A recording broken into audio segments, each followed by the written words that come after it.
To you, wherever you are, whatever time of day it is, as you're listening or watching this, I hope you're well.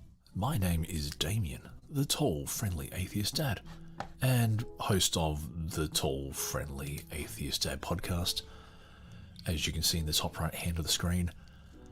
And this is part 19, believe it or not, of An Atheist Reads I Don't Have Enough Faith to Be an Atheist by Norman Geisler and Frank Turek. Hit the music. So far from lies and hypocrisy, returns to energy, and silence becomes brave. Don't ask me the reason why. Just say I only dream in black and white. Future's nothingness, but I can choose another end. Opening my eyes, and you beginning in my life. Without emptiness to feel, I am sure of myself. No mercy until the end.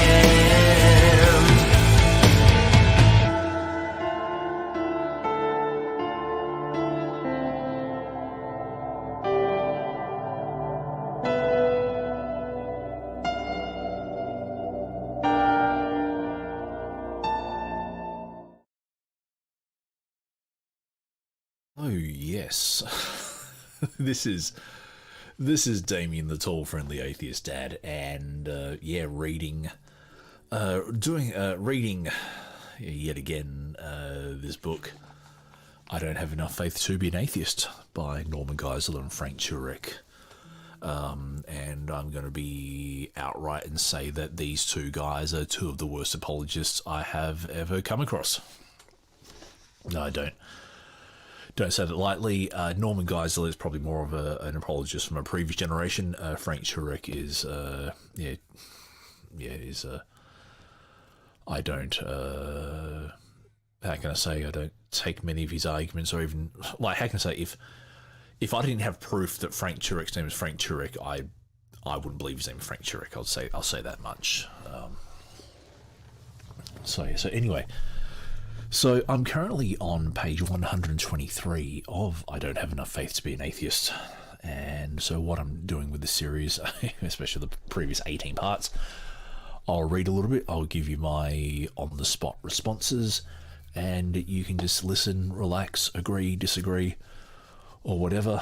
I've literally just read, at the time I'm recording this anyway, I've literally just read You Can Lead an Atheist to Evidence But You Can't Make Him Think by Ray Comfort. So this is just like bad apologist day. Great, just what we needed. But yes. Anyway, so I'm currently in the chapter called The First Life, Natural Law or Divine Law. And Turek and Geisler are basically going, saying that Darwinistic evolution is just because, it's like an ad hoc rationalization to justify an anti-supernatural belief. So what I'll do is I'll read this, and then when it comes time for me to give my thoughts, I'll hit the music. The music is from Victim of Illusion from their album Invisible Light. So anyway, I'm going to click my fingers and I'll start reading in 3, 2, 1. If Richard Dawkins leaks out a half-hearted admission of bias, Darwinist Richard Lewontin of Harvard University gushes a complete written confession. Read how Lewontin acknowledges that Darwinists accept absurd, just so stories that are against common sense because of their prior commitment to materialism. And he quotes, "Our willingness to accept scientific claims that are against common sense is the key to an understanding of the real struggle between science and the supernatural. We take the side of science in spite of the patent absurdity of some of its constructs, in spite of its failure to fulfill many of its extravagant promises of health and life, in spite of the tolerance of the scientific community for unsubstantiated just-so stories, because we have a prior commitment to materialism. It is not that the methods and institutions of science somehow compel us to accept a material explanation of the phenomenal world, but on the contrary, that we are forced by our a priori adherence to material causes to create an apparatus of investigation and a set of concepts that produce material explanations, no matter how counterintuitive, no matter how mystifying to the uninitiated. Moreover, that materialism is absolute, for we cannot allow a divine foot in the door. Now the real truth comes out. It's not that the evidence supports Darwinism. In fact, according to Lewontin and our own common sense, Darwinist explanations are counterintuitive.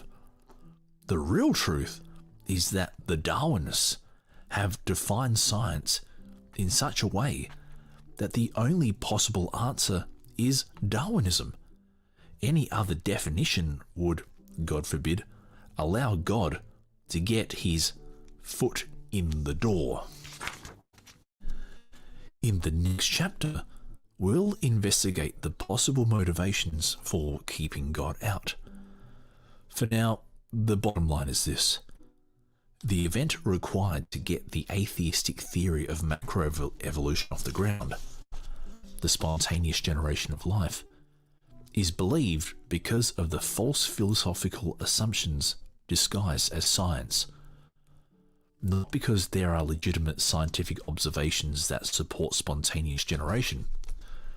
False science is bad science, and it's the Darwinists who are practicing it. Their belief in spontaneous generation results from their blind faith in naturalism. It takes tremendous faith to believe that the first one-celled creature came together by natural laws, because that's like believing 1,000 encyclopedias resulted from an explosion in a printing shop. Atheists can't even explain the origin of the printing shop, much less to the 1,000 encyclopedias. And in italics, therefore we don't have enough faith to be atheists. Alrighty, alright, let's put the music on. Okay, thank you, victim of illusion. Alright, so yes, this is just full of aha gotchas and dumb stuff like that. So now Richard Lewontin, I don't know who he is. I could probably Google him and find out. But hold on, why is that not playing? Okay, there we go. All right, cool. Sorry, I had a video lined up and it just wasn't of a walk through Dresden in Germany. Looks like a nice place. So if you're watching, that is Dresden. It looks nice. So I'm not too sure exactly where the quote was referring to Darwinism. So that's that there, but I think this is actually this is actually an admission of intellectual honesty, and this is one of the things about science, is that things can be true regardless of how much sense explanations make or don't make.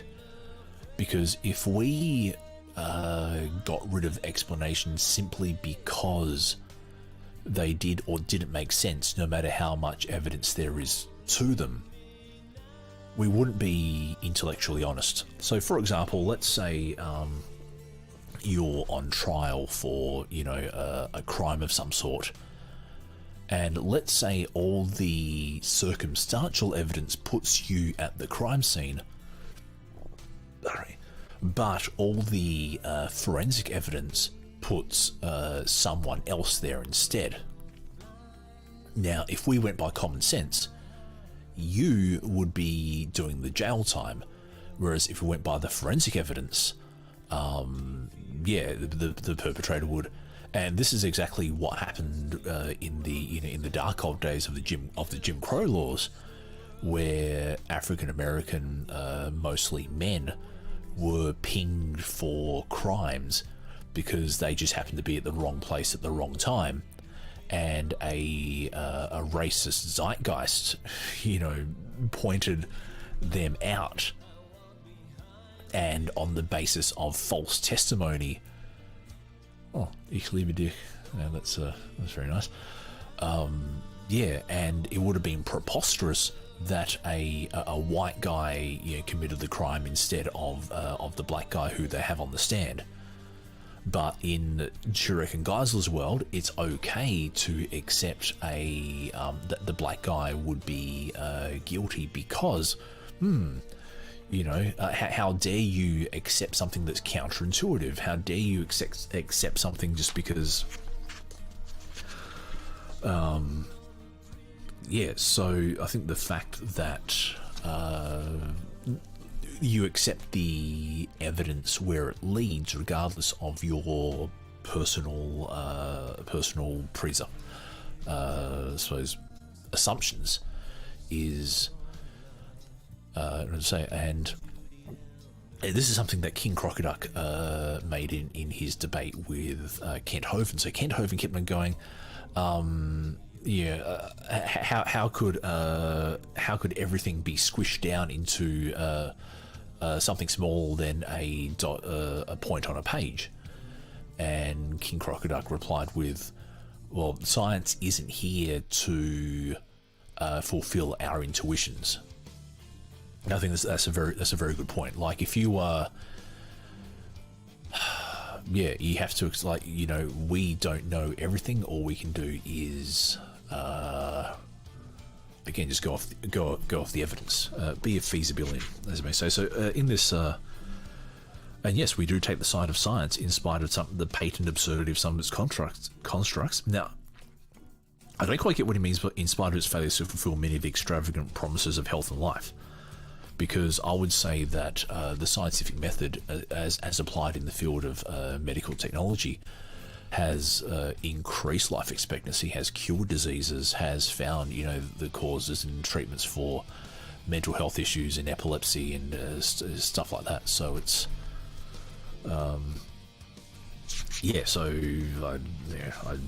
I'd ask Richard Lamont to take that one back. We do have a prior commitment to materialism, and I would actually agree with that, because we don't know what the supernatural is.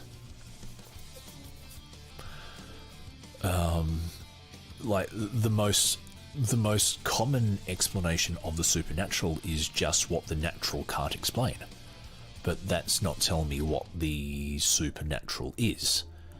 And at no stage throughout the course of the scientific method and all that has a supernatural explanation ever replaced a natural one. And if we look at the course of history, humans started off with supernatural explanations for, this is a bit of a trope, but volcanoes, earthquakes, thunder, lightning, the travel of the sun. There were people who believed that the sun was being pulled by being pushed by a dung beetle across the across the earth. There were people who believed that Atlas was carrying the world on his shoulders as a punishment. And then, when we sent rockets to outer space, we didn't find beetles pushing the sun. We didn't find a god holding the earth on his shoulders. That's just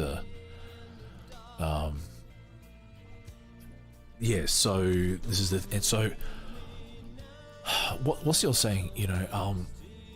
When you have a horse that wins a thousand races all on its own accord, and you have to hobble that horse for the other horse to win, you know it's not a fair race. And this is what happened for the first first few thousand years of human history, is that material explanations were hobbled, and they would either cripple the horse, or they would arrest the jockeys or the trainers, or they would just block the horse from running in the first place. And now the shoe is on the other foot. And look, I would invite anyone who has supernatural explanations to try explain things, but you have to be honest, and you have to match a high standard of evidence. You can't just go, "You can't explain that, therefore God." You need to do better than that. That's what I'm saying. If you can come up with a positive, testable definition of how you think life came about, we will drop Darwinism. We will drop evolution in a second. And this is the other thing: is that evolution is not Darwin. I'm actually reading through the Encyclopedia of Evolution, Volume 2, and we're actually now on what's called the modern synthesis, which uses Darwin a lot, but it's not the only thing that we use. And so, materialism is absolute, for we cannot allow a divine foot in the door. Well, this is the thing. This isn't just to do with your God, Frank. This is to do with every deity.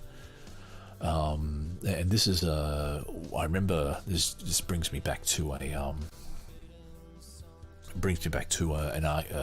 stand-up debate I had with a guy from Creation Ministries International. And he complained that, you have a bias towards materialism because, who was it? Charles Lyell said, "We're trying to free geology from the dispensation of Moses. You guys don't want." I think I quoted back to him, William Jennings Bryan, who said that if the Bible says that Jonah swallowed the whale, I will believe it. So I reply back to him that, look, would you want science to be under the dispensation of Allah or Zenu or any other religious figure? No, of course not. Well, so it's only fair that we free it from Moses as well, so that we can be free to go where the evidence leads. So that where Frank Turek here goes, now the real truth comes out. It's not that the evidence supports Darwinism. Well, actually, no one said that the evidence doesn't support Darwinism. All they said is that we are inclined to believe it regardless of our presuppositions and of what our common sense says. And yes, biology is counterintuitive and complex, but... Hello. Hey, cutie pie. So give me a kiss. Give me a kiss. You want to give me a kiss? Yeah. I'm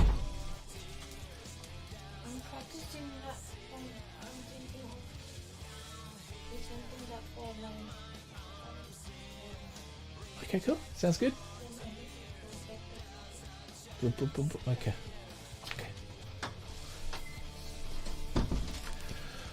The joys of being in the tall, friendly atheist household. Yes, I record in my bedroom. My bedroom has an ensuite, and people take the liberty to come in as I record.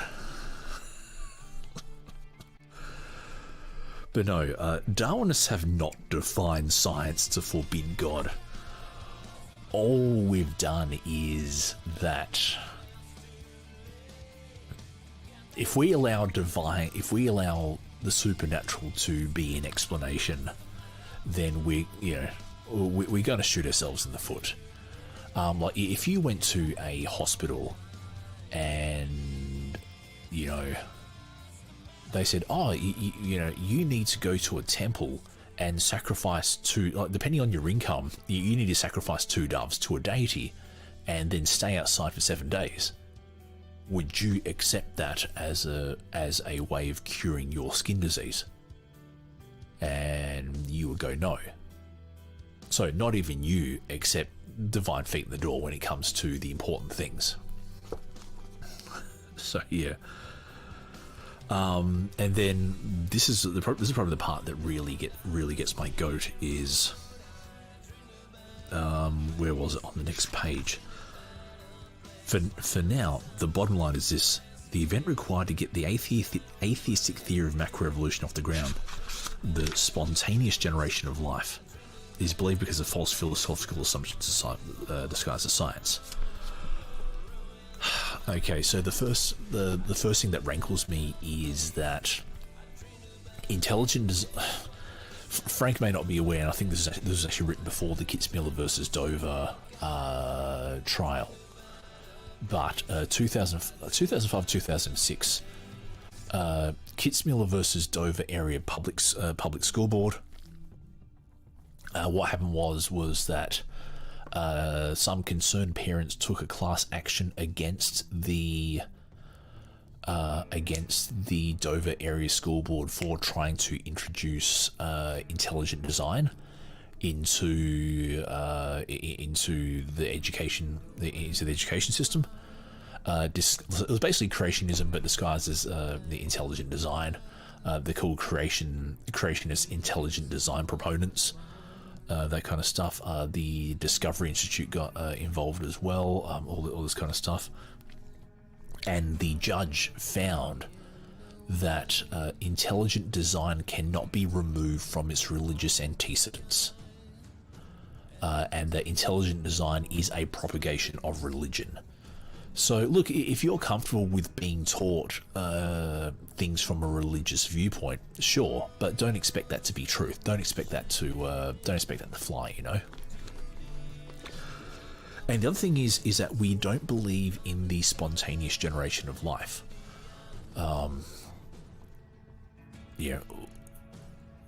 People who accept the theory of evolution, because I wouldn't call myself a Darwinist. I do accept that Darwin got a number of things somewhat correct about the origins of life. Well, it's not so much the origins of life, but of the evolution of life as through the ages. Gradualism is probably the best way of putting it. But then, having said that, there is the modern synthesis where we combine gradualism with punctuated equilibrium, as per Stephen Jay Gould, and yeah. But no, spontaneous generation is where basically life arose, bang, just like that. And that's how, back in the 1500s, that's how people believe that new organisms came about, was because... 2 seconds, I'm going to pause here.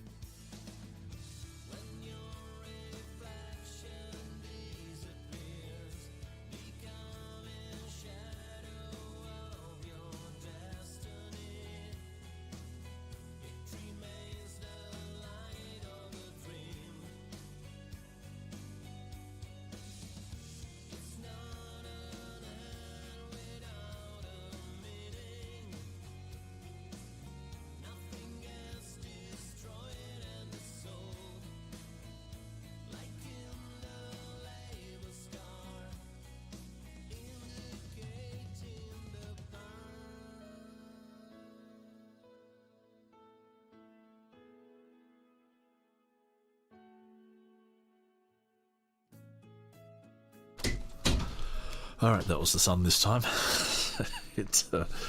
But no, no one believes in spontaneous generation. Yeah, it's just annoying how Turek and Geisler keep going, hey, you believe in spontaneous generation. Well, no, we don't. This is the thing. This is not our position. You are not representing our position accurately to us. You haven't even defined what Darwinism is. You haven't even defined what evolution is, let alone Darwinism, and it is just incredibly annoying that people who don't understand evolution keep on trying to tell us what evolution is, and then say you're wrong because this hodgepodge of a theory. Yeah, it's It's incredibly annoying. So, and then this absurdly false analogy where he goes. Let me pause the music for a sec. It takes tremendous faith to believe that the first one-celled creature came together by natural laws, because that's like believing 1,000 encyclopedias resulted from an explosion in a printing shop. Atheists can't even explain the origin of the printing shop, much less the 1,000 encyclopedias. Therefore, we don't have enough faith to be atheists. That is just so, yeah, sorry, that's just horribly wrong, horribly, I'll explain my position, is that the universe as we see it and all life forms contained therein are the result of natural processes that have happened as a result of the inherent properties of the material in the universe. That's what I'll say. And so genes are not information. Genes are chemical reactions. Now, we use the term information, we use the term code in order to represent what the chemical sequences do. But it's not the result of a guy with, you know, a 3-week-old with a neck beard and who's drunk a lot of Red Bull sitting in front of a keyboard going, you know, you know, where he goes, yeah, I'm just going to type this and then, you know, all this kind of stuff. No, it's not that. It's just the result of chemical reactions, and I will admit life is a series of chemical reactions. You know, when you drink water, it's a chemical reaction. When you eat food, it's a chemical reaction. When you breathe air, it's a chemical reaction. You know, the things in your brain, you know, the chemicals that make you feel good and feel sad and all that kind of stuff, it's chemical reactions, okay? It's all yeah, that's the essence of the human. I won't say the essence of the human, but yeah, that's part of the human existence. But yeah, it's it is just interesting though that Geisler and Turek go, you know, we you know, how dare materialists accept just so explanations. But then they will happily accept just so explanations in the form of the Bible. There's a, you know, God created everything in 6 days. Why? It just says so in the book there. Yeah, it's just a very, it's myopic argumentation essentially. So yeah, just trying to think now before I continue on. So the next sections I'll read in the next part is, so he's got headings titled "Give Chance a Chance." So give time and chance a chance, and he goes. The next part is "Give time more time," and I'm already reading ahead. And he's got the second law of thermodynamics. Then give chance a chance. Okay, and then science is a slave to philosophy. And then materialism makes reason impossible. What else has he got in here? The atheist versus the critical thinking consultant. What else? Darwinists have the wrong box top. The summary and conclusion. And the next chapter is titled New Life Forms, from the goo to you via the zoo. Yeah, okay, so... But yeah, all I'll say in conclusion is that Geisler and Turek are myopic Christian apologists who don't understand, either through ignorance or negligence, what the atheist argument is, and it's kind of a black mark on our society that in the most scientifically literate generation, that there are people who make not only money but a living off of producing myopic material such as this. Rant over. Good. Until next time. Let's pause the music. until next time, look after yourselves. I've been Damien, and I still am Damien, the tall, friendly atheist dad. Check out my stuff you see at the bottom of the screen, but yeah, look at the stuff. Goodbye. I am sure of